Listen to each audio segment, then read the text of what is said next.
അല്ലെങ്കിൽ നമ്മൾ എന്താണ് താഴ്ന്ന കുട്ടികളാണ് അല്ലെങ്കിൽ ഉയർന്ന കുട്ടികളാണ് എന്ന് നമുക്ക് പറയാൻ പറ്റരുത്. കാരണം എല്ലാവരും നമുക്ക് ഒരേപോലെ ആവണം എന്ന ഒരു ചിന്താഗതി നമ്മുടെ കളക്ടർ സാറിന് ഉണ്ടായതിൻ്റെ ഒരു അടിസ്ഥാനത്തിലായിരിക്കണം നമുക്കിങ്ങനൊരു പ്രോജക്റ്റ് വന്നതും നമുക്കിങ്ങനൊരു ഭാഗ്യം എന്ന് തന്നെ പറയാം, ഭാഗ്യം നമ്മുടെ പഠനമുറികളിൽ കിട്ടിയതും. ഇപ്പോൾ നമ്മളെ പഠനമുറികളിൽ കിട്ടാത്ത പഠനമുറികൾക്ക് ഒരുപാട് നഷ്ടം അവർ പറയുന്നുണ്ട്, നമുക്കും വേണമായിരുന്നു എന്നുള്ളത്. അതുകൊണ്ട് ഇനി വരുന്ന വർഷത്തിൽ എല്ലാ പഠനമുറികളിലും ഈ വെക്കേഷൻ ടൈമിൽ ഈ ക്യാമ്പ് വേണം. അതുപോലെ തന്നെ വരുന്ന വോളണ്ടിയേഴ്സും ഇതുപോലെ നല്ല ആക്റ്റീവായ ചുണക്കുട്ടികളെ തന്നെ ഇൻസൈറ്റ് പ്രൊവൈഡ് ചെയ്യണം. അതുപോലെ നമുക്ക് എന്താ പറയണ്ട, അവരുടെ ആ ഒരു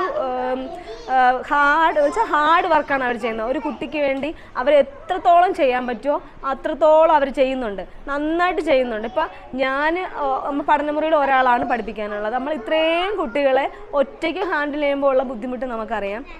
അപ്പോൾ അവർ അതുപോലെ അത്രയും ഹാർഡ് വർക്ക് ഇവർക്ക് വേണ്ടി നല്ലതായിട്ട് എഫേർട്ട് എടുത്തിട്ടുണ്ട്, അടിപൊളിയായിട്ട് ചെയ്തിട്ടുണ്ട്.